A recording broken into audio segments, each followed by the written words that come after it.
Welcome back to theCUBE's coverage of NetApp Insight 2018. Lisa Martin with Stu Miniman, and guess who's here now? Dave Hitz, EVP and founder of NetApp. Dave, welcome back to theCUBE. Thank you, I'm glad to be here. This is a big event. We were in the keynote this morning when we were walking out, standing room only, really strong messages delivered by George Kurian, who stopped by for the first time a couple hours ago. Great customer story. The futurist was a very interesting perspective. 26 years ago, can you envision the where futurist, you are? Never mind that. I have a very different perspective than him. I think we are entering the golden decade of artificial intelligence. It's smart enough to be super, super cool, and it hasn't figured out how to kill us yet. Decade. That's Enjoy good. your last 10 years. Oh no, that's it? No, you asked, could I envision this? Yeah. 26 years ago. Oh my God, no. I mean, we were a little startup, and we had these spreadsheets that said we would grow to, basically what the VCs told us, if we could get to 100 million in revenue, we could go public. So naturally, our spreadsheets showed 200 million in revenue. Now we're 5, 6, somewhere in there, and I was like, oh no, we're so far beyond anything I imagined when we started. And we were doing technical, nerdy products for little engineers and little work groups, and the idea that that part of the storage market would merge against the heavy-duty, high-end enterprise storage market doing databases, and then that would end up colliding with the cloud market and helping, no, we didn't even imagine the stuff that's happening now. I mean, it's so far beyond. Enabling DreamWorks to make movies. I love that. That was very cool. They do showings, they do previews for their vendors, and so I've gotten to take my 11-year-old daughter, she's 11 now, but to see early viewings of some of these movies, it's just fun. So, Dave, it's always interesting. In the industry, a lot of times you say, okay, this architecture is long in the tooth, there's a new generation, do things better, and everything like that. ONTAP. Been around for a long time now. So seems like it's been, reinvigorated with the cloud and everything like that. Let me make a comment about that, because people do this, ONTAP is so old, isn't that the old generation? So let's talk about old. Mainframes are old, and AS400s are old, and Unix is old, and then there's Windows, which is kind of younger, and ONTAP's younger than that.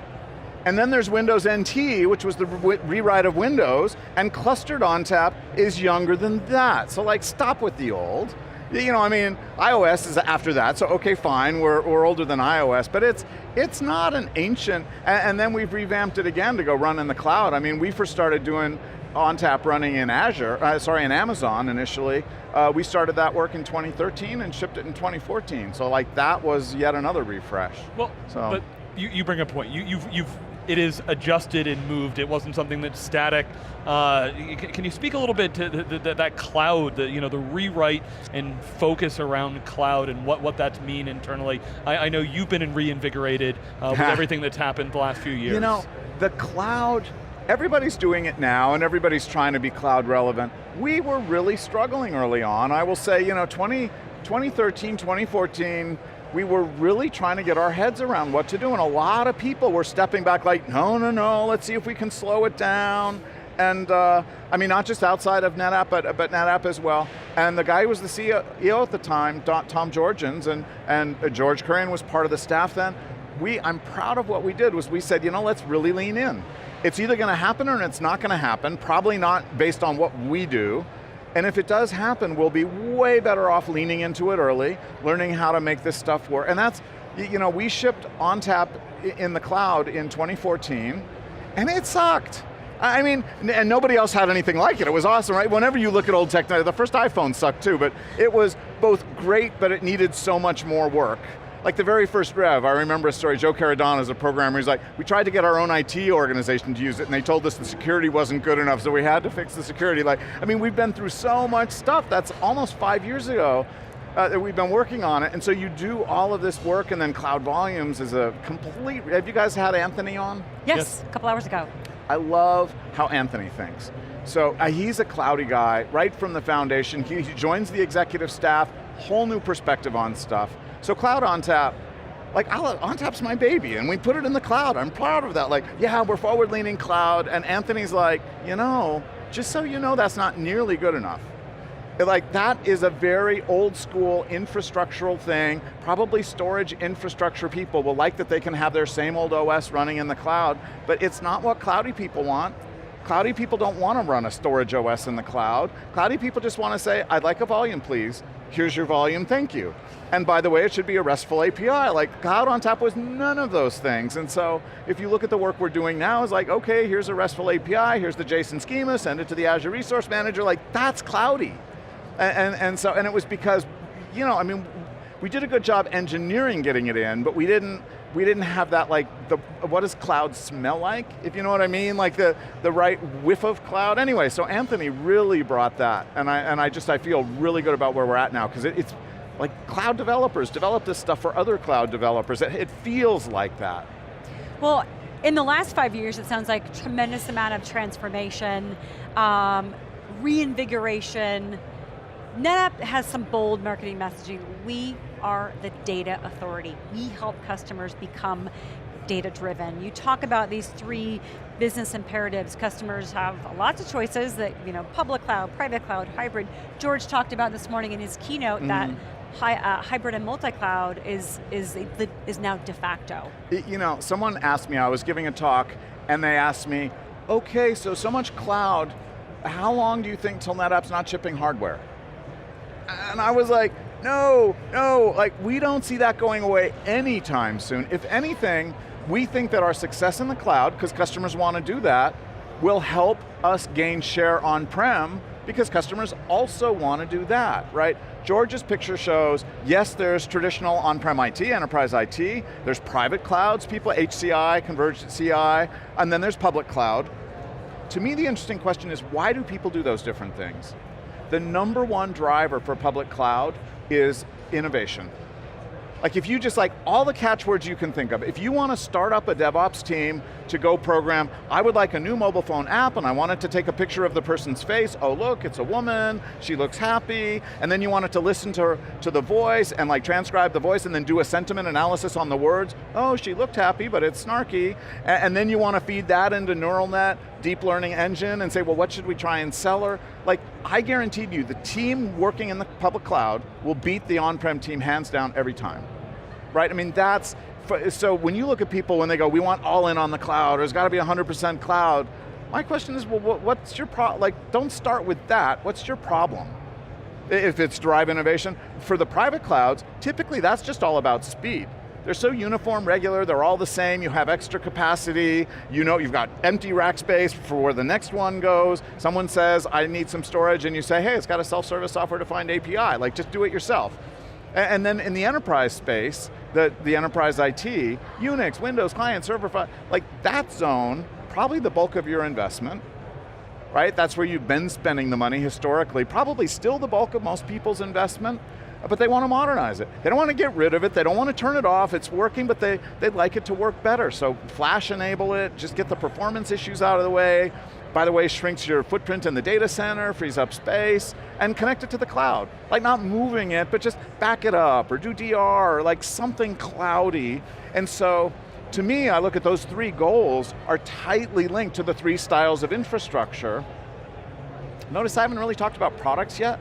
The conversations I like to have with customers these days help me understand what your business challenges are. You're trying to move faster, be more innovative, modernize the stuff you have. Okay, what ratio? Now let's talk about how we could do those things together with the data fabric and let you build the data fabric you need. I mean, our data fabric strategy is not to tell customers what to do, it's to help them build the data fabric they need for their needs based on, we're all about innovation, all in on the cloud. Okay, fine, we can do that, but let's talk about that, or is it, yeah, anyway, now I'm stuttering. You bring up a great point though, Dave. About this stuff. It's really exciting because I think back, just a couple of years ago, if you go to the enterprise, oftentimes storage was the boat anchor prevent me from moving forward. Now, we know that data is absolutely going to be one of the drivers going forward. How do we help those people make that transition? How do you see NetApp driving that transition? So boat anchor is an interesting word, because I think if you look at the cloud compute, it's very easy to move compute into the cloud. Yes. Right, and the thing about compute is, it just happens and then it's done. Like you turn it on, you turn it off, you spin up a VM, you spin down a VM. It's easy. The reason that data is a boat anchor is not because it's a boat anchor, it's because data's the hard part. Like you fired up the compute in the cloud, but usually you're computing some data. Well, how'd you get the data to the place where the compute is? And then when you're finished, a lot of times you created some data. Well, how do you keep track of the data you created in the cloud? And is it legal for it to stay in the cloud? And now you want to put the data in a different cloud or put the data in your own data center. Like, who's watching all of that data? It's not a boat anchor because data sucks. It's a boat anchor actually because it's the important thing you want to keep forever. Right, I mean, maybe you do, or you want to delete it and know for sure it's gone. Like, compute doesn't have any of those issues. So what's my point? Whatever is hard, like if this was easy, anybody could do it, right? Whatever is hard, you go hire lots and lots of smart people to work on hard problems, and then customers like, whoa, you're solving hard problems. I guess I will pay you after all. Right? Isn't that what business is? So the majority of your conversations start with helping customers identify what they've got, where best to spread out their investments. It's not product-based, it's about business outcomes. I'd love to get, kind of in the last few minutes here, your perspective on NetApp's own IT and digital and cultural transformation. How does that help your legacy, longtime enterprise customers feel an even stronger trust with NetApp? I think prior to our cloud work, customers, for the most part, customers and potential customers, they knew us. You know, it was interesting, even as we thought about marketing the new work that we're doing, one of the questions was like, how much should be about the cloud, how much should be about the old stuff? And we've really leaned in almost 100% on telling people our new cloud stories. They're both public and private. And our VP of marketing, I think she had a really, Gina English, she had a really good perspective. She basically said, look, we've been telling the on-prem storage iron story for 26 years, and if there's a customer who's out there waiting to decide who to use, I don't think telling them that story again in year 27 is going to be the thing that makes the difference. Like, they've decided, they're happy with their Hitachi or their EMC, whatever it is, but they don't know that NetApp could help them in this brave new world, right? They have no clue that ONTAP's also running in Amazon. I mean, even I was like, seriously? I can run ONTAP in Amazon? Yeah, like fire it up, it's $5 an hour, whatever the number is. It's like, that's crazy. You know, and so, and then people go, well, we've had so many conversations where they're trying to get a cloud strategy together, and we talk about all these things, and data movement, and data management, and cloud insight, like just all of these tools, and they're very excited about where they're trying to go, and they said, you know, by the way, I do also have an on-prem storage need. Could you do me a quote for like what I need this week? And meanwhile, let's do some planning about what I need next year, right? You've got both of them working together, and I think it's that combo that's important. Last question, how do you, if only you had more energy and excitement, like legitimately about this, but how do you keep some of the NetApp folks that have been here for a long time, how have you helped reinvigorate them to really be able to digest the massive impact that you guys are being able to make across industries? One of the things that I think helps, because there is, let me back up a step. You know, Steve Jobs is such an awesome guy, and also in his life he made so many mistakes.